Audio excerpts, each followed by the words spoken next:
Hey there, Georgie here with Ukraine Matters. We are in the midst of a whole big geopolitical storm, and I'm going to touch on some of it, but I will stay true and focus on Ukraine because things are happening with relations to Ukraine. Specifically, Russians are not having a great time at the front line to start off very nicely.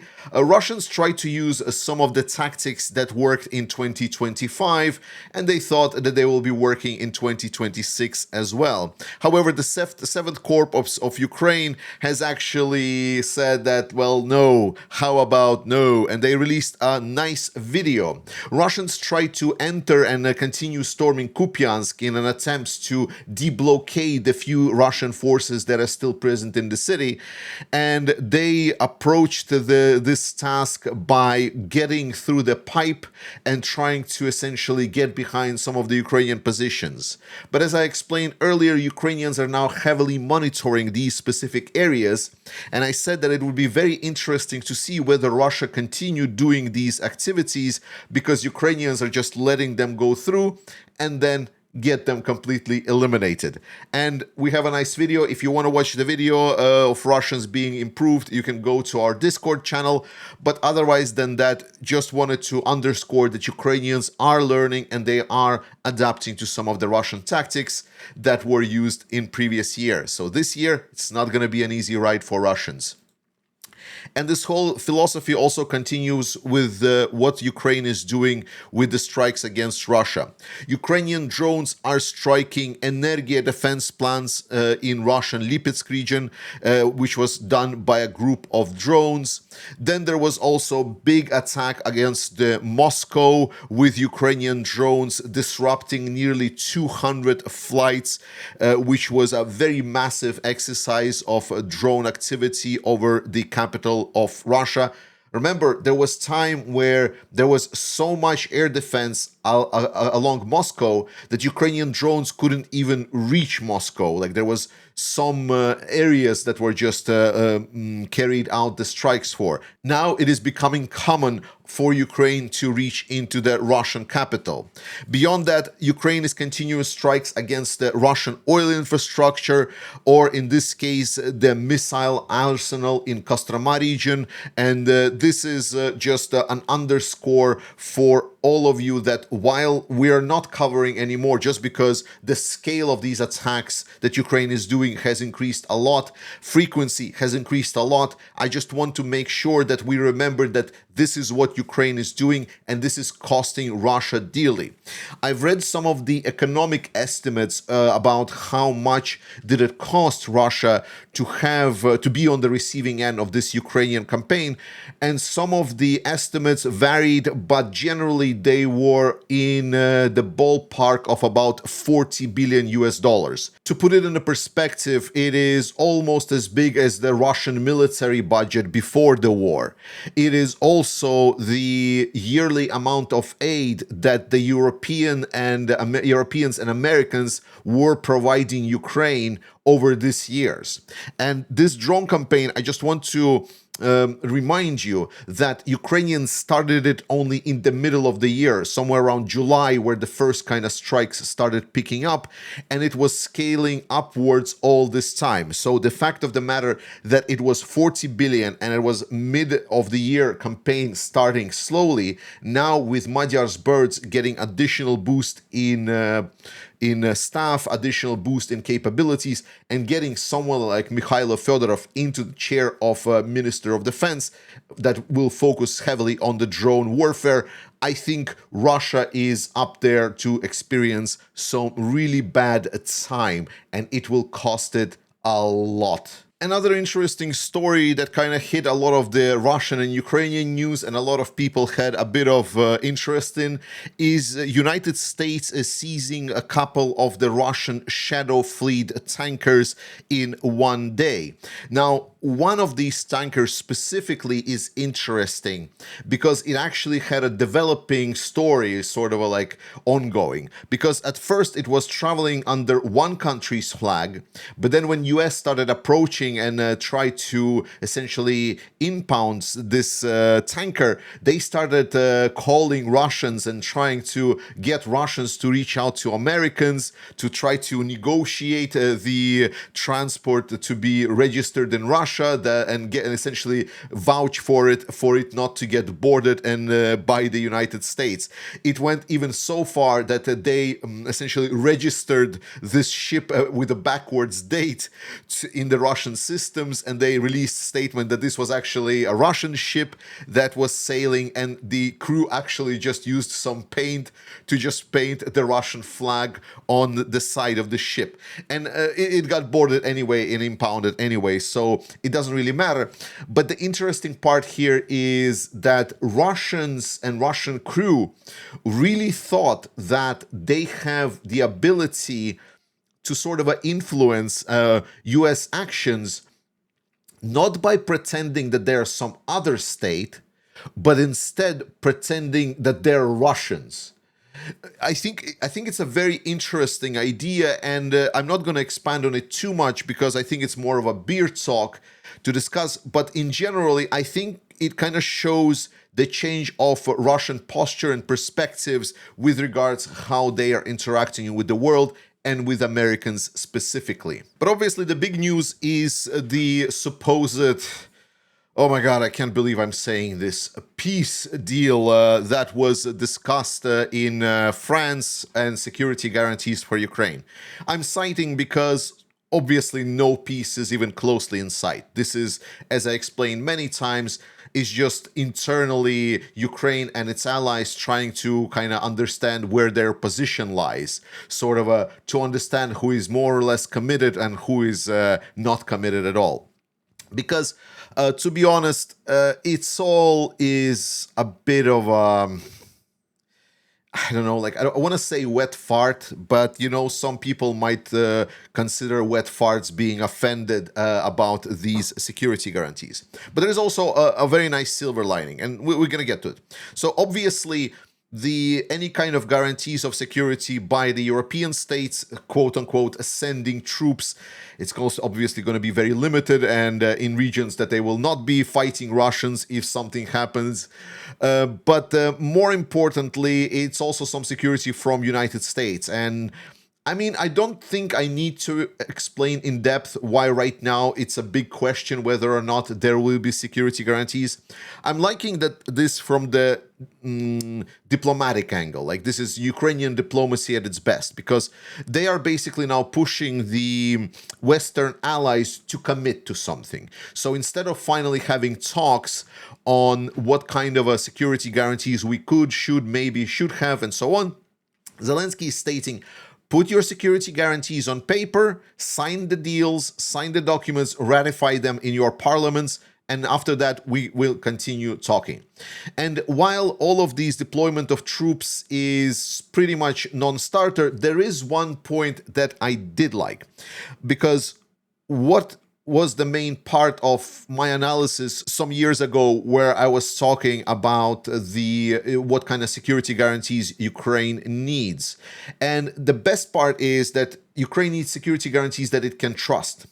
Those could be either nuclear weapons, or it can be Ukrainian military, or it can be essentially the European or American armies that are going to come and secure the crossing line with Russia and be there on the front lines, which obviously no one will be. So no one at the time knew which one of these will go forward. And I said that most likely scenario is that Europeans are going to be financing Ukrainian military. And it turns out this is indeed the case, that it seems that the size of Ukrainian military that is being set on paper is 800,000, which is a very good size for Ukrainian military, and it would be the Europeans, and I mean, maybe Americans, but I don't really expect it, to actually finance the existence of that fighting force in Ukraine. So it will be Ukrainian soldiers trained and maintained by Ukraine, but additionally co-financed by the European states. I think this is a good scenario. I think this is the type of security guarantee that truly can satisfy Ukraine. And especially with a lot of other points. The only thing I would advise you is not to treat that this is some kind of a move towards quote-unquote peace deal. This is just an internal conversation of what is the commitment and what is the pathway for security guarantees. That's it. Some positive news are also coming from Czechia, where Babiš, the new prime minister, decided not to terminate the Czech initiative for purchasing ammunition to Ukraine. This has been a very lucrative deal, and the initiative itself has supplied millions of ammunition pieces to Ukraine, and it's obviously fantastic support for Ukraine there is. And this only confirms to me that while Babiš indeed needs the support from the far right and the anti-Ukraine, anti-European parties, he himself is a lot more transactional, so I think that there is a lot more room here to work with Czechia despite the change of government. So my expectations for the elections are so far coming true, which is good. Obviously, despite my unwillingness, I need to talk about Greenland because I am a resident of country of Denmark. I live here, my family is here. This is the country that I belong to, so to say. So Greenland is something that is also concerning me. I don't want to go in depth into the geopolitical big discussions about the implications and what can and cannot be done. Let's save it for the upcoming stream, and you will ask me that question, and I will have the time and the ability to openly discuss it. However, the things that we need to outline here is that one thing is for Trump invading Venezuela. That is a country where I think a lot of hawkish Republicans would really want to get sort of subjugated towards the will of the United States, and we see the positive response from the Republican base towards the Trump's fast war. But it's a completely different way to go against a NATO ally. Right now, I believe the military options are obviously on the table for United States, but as far as we hear, the first discussions will be with regards to potentially purchasing Greenland. And to be honest, like for me, that doesn't make sense at all about purchasing Greenland. It's like if United States wants to get their hands on the resources that are in Greenland, firstly, there's a lot of issues with that, like to get to those resources. But secondly, Denmark is very open to do so. Like they're almost saying is like, if you want to get there, please, let's try to cooperate.